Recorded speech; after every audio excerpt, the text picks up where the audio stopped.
Isang mapagpalang araw na naman mga ka-DNC. So for today's video, yan, nagpapogi pa si Mamu dyan at saka si Mayna.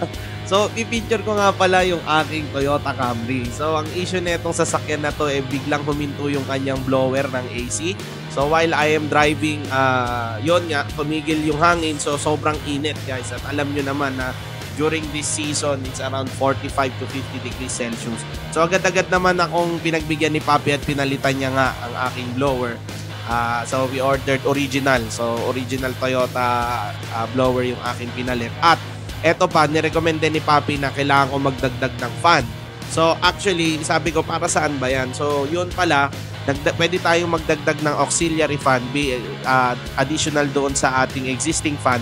So, ito ay makakatulong sa pag-cool ng ating engine and at the same time ng condenser. So, makakatulong siya hindi lamang sa cooling ng AC but cooling din ng engine. So, sabi ko, aba, ayos. So, kaya kayo guys, kung meron din kayong experience na ganito, medyo mahina yung inyong AC during idle, ito ang solusyon, additional fan. So, dito nyo lang yan pa-i-install sa DNC Auto Repair. So, magkita-kita tayo ulit tomorrow's video. Ciao!